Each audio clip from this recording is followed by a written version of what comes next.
والدكتور ايهاب الكومي عضو مجلس اداره اتحاد الكره السابق. يا دكتور ايهاب، مساء الفل على حضرتك. مساء الفل يا كابتن خالد، منور ودايما متالق يا كابتن. حبيبي يا دكتور ايهاب، ربنا يخليك. دكتور، يعني قتل بحثا الموضوع ان بعد ما اتحبس دونجا وعبد واحد ومصطفى شلبي وكده، اتحبسوا تقريبا 25 يوم في الامارات وطلعوا. وبعد كده امبارح سالنا الدكتور محمد ابو الوفا او الاستاذ محمد ابو الوفا عضو مجلس اداره، قال لك لا مفيش قرار رسمي طلع بايقافهم. وبعد كده في احنا كنا كاعلاميين قلنا في الوقت ده ان لا، هم تم ايقافهم. وبعد كده حاولت اشوف ورقه موجوده على الصفحه بتاعه اتحاد الكره المصري او الصفحه الرسميه بتاعه رابطه الانديه، ما لقيتش. وبعد كده قلت الفيصل مش كلامنا يا جماعه كاعلاميين، الفيصل هو بيكون في اجتماع رسمي لجنه المسابقات وبتطلع القرار. فالحقيقه فين؟ عشان بقى حضرتك اللي هتقول لنا الحقيقه دلوقتي. كابتن خالد، ايوه اتفضل يا دكتور ايهاب. تمام. الاول مره ثانيه يعني انا سعيد جدا بوجودي معاك. يعني من امبارح لغايه النهارده احنا متعرضين لحمله صعبه جدا يا كابتن خالد، سواء كان كابتن خالد الغندور او انا شخصيا. لما اتكلمت في هذا الموضوع، اللي انا عاوز ارسخه بس في البدايه وفي النهايه، احنا يا جماعه مش مع الاهلي او مع الزمالك او مع اي فريق. صحيح. احنا مع ان اللوائح هي التي تطبق على الجميع بلا استثناء. صحيح. لو اللي اخطا في الاهلي يتم تطبيق العقوبه عليه، لو اللي اخطا في بيراميدز او في الزمالك او في اي نادي، طالما احنا بنسعى لتطوير كره القدم المصريه يبقى لازم يبقى في مسطره على الكل تطبق على الكبير والصغير، مفيش فرق ما بين الاثنين. ده لازم الاول نتفق عليه مع بعض. صحيح. فانا لما بكتب عقوبه ده مش معناه ان انا متواجد ضد نادي الزمالك واقابل بهجوم ضاري من الزمالك، زي ما في وقت من الاوقات برضه كنت اتكلمت عن امام عاشور وقبلت بهجوم ضاري من جماهير النادي الاهلي. فده يدل لو دل ان احنا ماشيين صح، طالما ان الجمهورين الاثنين في اوقات كثيره جدا يهاجموك يبقى انت ماشي على مسافه واحده من الجميع، وده اللي احنا بندعو عليه. نمره اثنين، اوضح لحضرتك بس الاول، رابطه الانديه ليست لها علاقه بهذه العقوبات، لان طبعا حضرتك عارف ان رابطه الانديه العقوبات الخاصه بها هي المنوطه بالدوري العام. اما بقيه المسابقات زي كاس مصر او السوبر المصري او مسابقات الناشئين فبيكون المنوط بها الاتحاد المصري لكره القدم. تمام. مداخله الزميل والصديق العزيز الحاج محمد ابو الوفا هو واحد من انقى الشخصيات اللي الواحد بيعتز بيها وبصداقتها. طبعا الحاج محمد اقول لك هو صادق في مقاله، بس ايه بتوضيح بسيط، ان مجلس اداره الاتحاد المصري لكره القدم ليس هو المنوط باصدار العقوبات، ولكن لجنه المسابقات التابعه للاتحاد المصري لكره القدم واللي بيشرف عليها في ذلك التوقيت الحاج عامر حسين هي المنوطه باصدار العقوبات. تمام. الاتحاد المصري لكره القدم لو شاف ان الصوره اللي احنا شفناها كلنا في الامارات ونتمنى الا نشاهدها مره اخرى، ولقى في عقوبات. خط بيقطع يا جماعه، حاولوا. اتفضل يا دكتور، اتفضل. الخط قطع. اتفضل. لا انا معاك يا كابتن. المنوط مره ثانيه باصدار العقوبات هي لجنه المسابقات التابعه للاتحاد المصري لكره القدم وليس اداره الاتحاد المصري. الحاج محمد لما قال ما فيش قرار اتخذ من المجلس، هو محق ان اللي خد القرار هو لجنه المسابقات، والاجهزه التابعه للاتحاد المصري لكره القدم عليها اليه تنفيذ هذا القرار. انا بالامس طلب مني اكثر من مداخله، انا في ذلك التوقيت طلعت في وسائل الاعلام وقلت العقوبات اللي تم اتخاذها من لجنه المسابقات بناء على تكليفي كمتحدث اعلامي للمجلس في ذلك التوقيت. تمام. طلب مني اكثر من مداخله بالامس، ما كنتش مستعد لان برضه خيوط الموضوع بالكامل. هل تم ارسال خطاب؟ فين صوره الخطاب؟ ما كانتش موجوده معايا، وانا لما اطلع اتكلم في موضوع لازم اكون ملم بكل جوانبه. اتصلت بالحاج عامر حسين اكثر من مره، ما كانش متاح.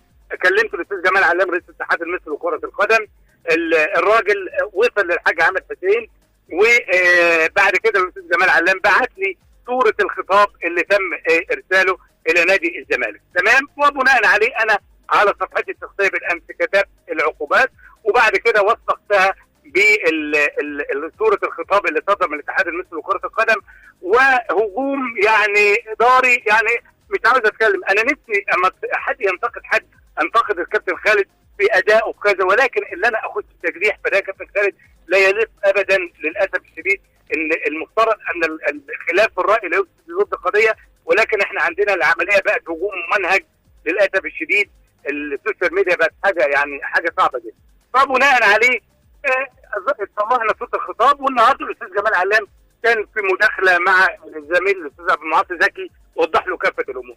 فوجئنا بعد كده قال لك ان الخطاب ده ما فيش عليه رقم صادر، وان ده ازاي ايهاب الكومي يطلع يقول الكلام ده وخطابه ودي سقطه ومش سقطه. برضه للاسف الشديد من بعض الزملاء الاعلاميين، واحنا مش عاوز اقول توجهات، لكن كل وقت هيجي فيه الواحد يعرف يتكلم فيه. لكن منذ قليل اتحاد المصري لكره القدم طلع ان احنا برضه تواصلت مع الاستاذ جمال علام. يا استاذ جمال الصادر قال لي ده بيتبعت عن طريق الميل وليس عن طريق الايه الفاكس. وبناء على الاتحاد المصري منذ قليل انا قريت برضه خبر في احد المواقع المهمه ان الاتحاد قال ان كان تم ارسال الخطاب عن طريق الميل الخاص بواحد من الموظفين داخل الاتحاد المصري لكره القدم، واللي هو انتقل بعد ذلك للعمل في السعوديه.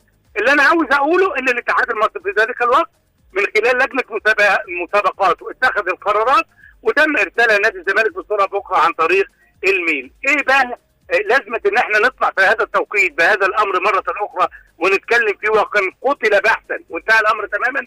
انا مش لاقي له مبرر خالص يا كابتن خالد. طيب معلش يا دكتور ايهاب، انا متفق تماما مع كل كلمه حضرتك بتقولها، بس مختلف في حاجه واحده. اتفضل يا كابتن خالد. اولا يعني ولا يعني مصطفى شلبي مشي وعبد واحد مشي راحوا البنك الاهلي، ودونجا لعيب كويس وكل حاجه، لكن في النهايه دونجا مش مارادونا، مش هو اللي هيكسب الزمالك ولا يخسر الزمالك، يعني مش دي القصه. القصه دلوقتي اما اي كلام ممكن ملوش منطق امام المستند، صح ولا لا؟ تمام. ممكن واحد يتهم خالد غندور ده زملكاوي، استاذ الدكتور ايهاب الكومي اهلاوي مثلا يعني، لكن في النهايه المستند هو الفيصل في القصه.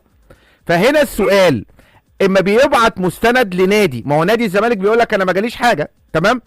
اما بيبعت مستند لنادي مش ما بيكون في حاجه اسمها وارد وصادر، وعشان يؤكد ان الموضوع اتبعت، ما انا ممكن مثلا بالذكاء الاصطناعي اعمل جواب مثلا يعني ممكن اعمل اي حاجه، لكن لازم يكون في حاجه يعني قولا واحدا ده حصل. اتفضل. انا معاك يا كابتن خالد وبأيد كلامك تماما وصح. انا معاك ان الذكاء الاصطناعي دلوقتي يعمل كل شيء، لكن زي ما قلت لحضرتك ان الاتحاد المصري كان المنوط يرجع للجنه المسابقات، تعالوا يا جماعه ده اتبعت ولا ما اتبعتش. وبناء عليه النهارده زي ما قلت لحضرتك منذ قليل انا قريت خبر في موقع كبير جدا، يعني موقع مهم، ان الاتحاد مصدر داخل الاتحاد المصري قال ايوه ان كان تم ارساله عن طريق الميل وجابوا اسم اللي تم الارسال الميل من خلاله موظف ده برضه بيبقى وارد وصادر ولا لا؟ ما انا عايز اعرف. لا ده موجود في الاتحاد، يعني ممكن الاتحاد المصري يطلعه دلوقتي. طب هو عايز اقول لك حاجه يا دكتور، مش انتوا عندكم في الاتحاد الكوره صفحه رسميه؟ هقول لحضرتك حاجه يعني لا قول لي بس، مش في صفحه رسميه؟ معاك في صفحه ماشي. الصفحه الرسميه قولا واحدا بتنزل كل حاجات لجنه المسابقات على الصفحه، ما يخشوا على الصفحه الرسميه بتاعت اتحاد الكوره ويشوفوا العقوبات دي نزلت على الصفحه ولا لا؟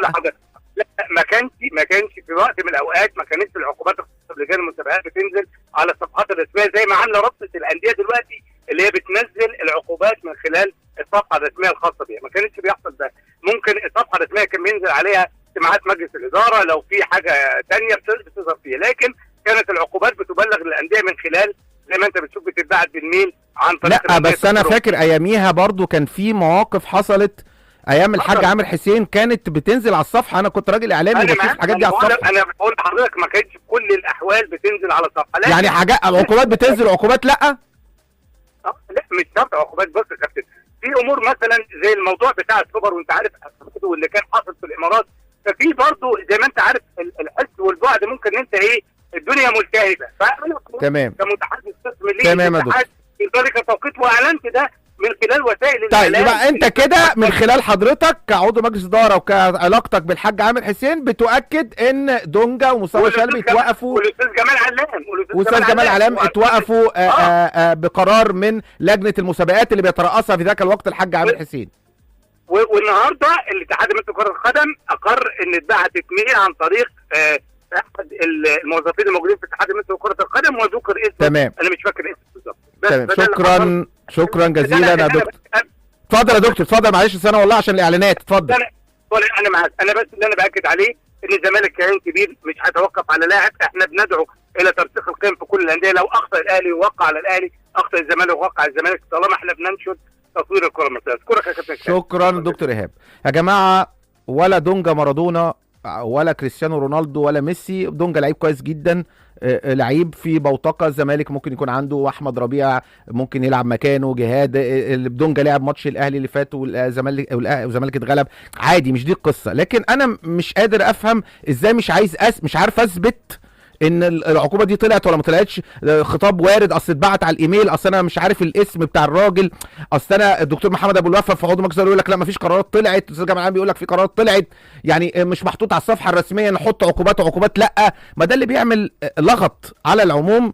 اكيد الموضوع ده هيحسم، وانت لو باعت حاجه لنادي الزمالك هتعرف تثبتها من خلال ان انت بعت هذا الايميل او جواب على اسم. برضو الناس مش فاكره الاسم اللي اتبعت، لازم برضو نكون عارفين كل حاجه كبيره وصغيره.